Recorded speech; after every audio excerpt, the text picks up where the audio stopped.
बिस्मिल्लाहिर्रहमानिर्रहीम। अज़ीज़ तलबा, अस्सलामु अलैकुम वरहमतुल्लाहि वबरकातुहू। आज हमारा मौजू है नात, और नात के मश्की सवालात के आज हम जवाबात देखेंगे। और ये लेक्चर सुनने से पहले आप अपनी अपनी कापियाँ कलम वगैरह पास रख लें ताकि आपको ये सवालात के जवाब लिखने में आसानी रहे। आज नात जो हम पढ़ रहे हैं या जिसके सवालात के जवाबात हम लिख रहे हैं, इसके शायर हैं अमीर मीनाई, और जिस किताब से ये नात ली गई है उसका नाम है मुहम्मद खातमुन नबिय्यीन सल्लल्लाहु ताला अलैहि वालिहि वसल्लम। अजीज तलबा, ये नात हम पढ़ चुके हैं। अमीर मीनाई का तारुफ भी हमने पढ़ा है। स्लाइड में आप देख सकते हैं अमीर मीनाई की तस्वीर है, साथ उनकी 3 किताबों के नाम और किताबों की तस्वीर है ताकि आपको समझने में आसानी रहे। दीवान अमीर में मिरातुल गैब, सनम खाना इश्क और अमीरुल लुगात। नात हम पहले पढ़ चुके हैं। तलफ़्फ़ुज़ की दुरुस्ती के लिए मैं इसको एक बार फिर पढ़ देता हूँ। सबा बेशक आती मदीने से तू है कि तुझ में मदीने के फूलों की बू है। सुनी हमने तोतियो बुलबुल की बातें, तेरा तज़किरा है तेरी गुफ्तगू है। जीऊँ तेरे दर पर मरूँ तेरे दर पर, यही मुझको हसरत यही आरज़ू है। जमे जिस तरफ आँख जलवा है उसका, यो यकसू हो दिल तो वही 400 है। तेरी राह में खाक हो जाऊं मरकर, यही मेरी हुर्मत यही आबरू है। यहाँ है ज़ुहूर और वहाँ नूर तेरा, मकाम में भी तू ला मकाम में भी तू है। जो बेदाग लाला जो बेखार गुल है, वो तू है वो तू है वो तू है वो तू है। अब आइए मश्क के सवालात के जवाबात देख लेते हैं। सवाल नंबर 1, मुख्तसर जवाब दें। इसका अलिफ जुज़ है सबा कहाँ से आती है। जवाब लिखेंगे। शायर कहता है कि सबा मदीने से आती है क्योंकि इसमें मदीने के फूलों की खुशबू है।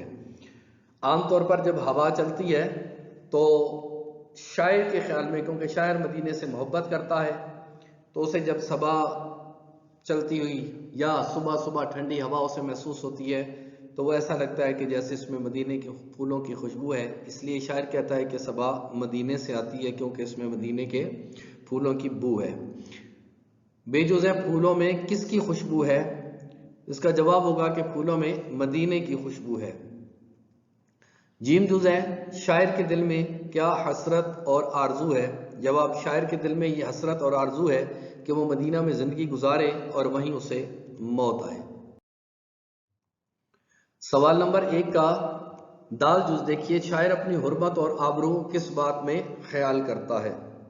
जवाब शायर अपनी हुर्मत और आबरू इस बात में ख्याल करता है कि इसकी ज़िंदगी नबी पाक सल्लल्लाहु अलैहि वसल्लम की सुन्नतों पर चलते हुए गुजरे और इसी रास्ते पर चलते हुए उसे मौत आए।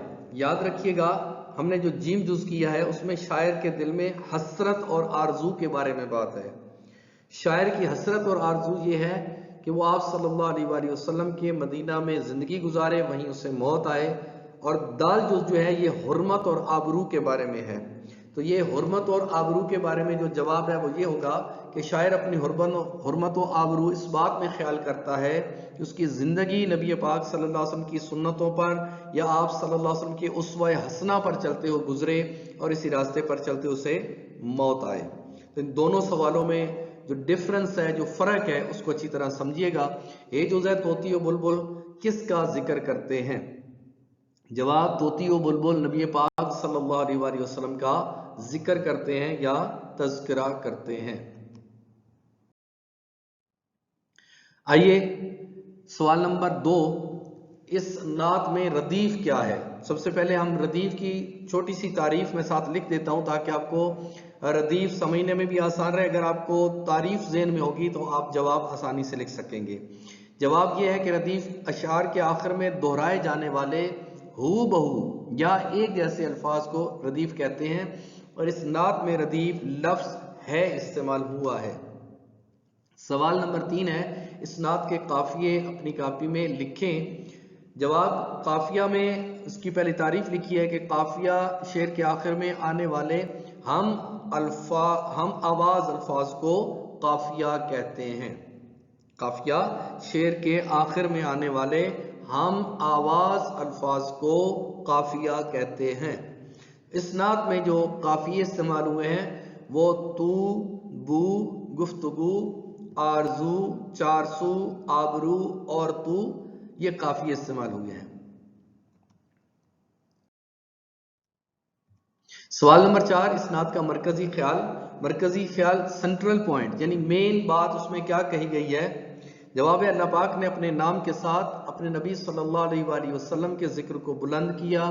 ہر طرف آپ صلی اللہ علیہ وآلہ وسلم کا جلوہ اور ہر زبان پر آپ صلی اللہ علیہ وآلہ وسلم کا ذکر ہے۔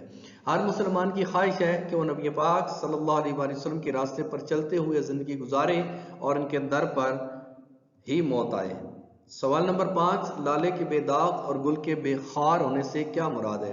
جواب، لالے کے بے داغ اور گل کے بے خار ہونے سے نبی کریم صلی اللہ علیہ وآلہ وسلم کی ذات مراد ہے، کیونکہ آپ صلی اللہ علیہ وسلم کی ذات گرامی ہر عیب سے پاک اور آپ صلی اللہ علیہ وسلم سے کسی کو بھی تکلیف نہیں پہنچی۔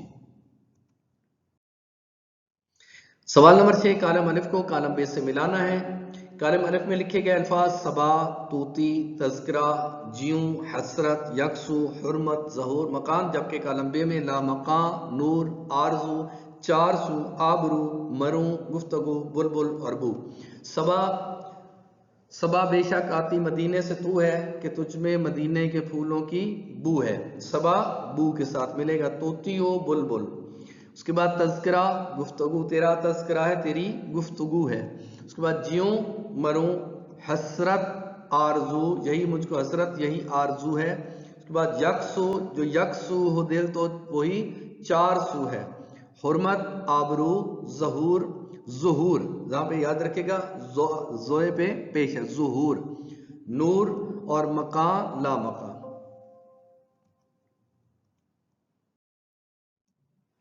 جی اب چلتے ہیں سوال نمبر 8 کی طرف۔ اعراب کی مدد سے تلفظ واضح کریں۔ اس میں جو الفاظ ہیں ان پر میں نے اعراب لگا دیے ہیں اور ان کا آپ تلفظ سن لیں۔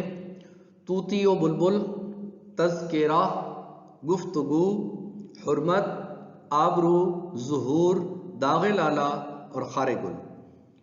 یہ آج آپ کا سبق مکمل ہوا۔ نعت کے آج ہم نے سوالات کے جوابات لکھے۔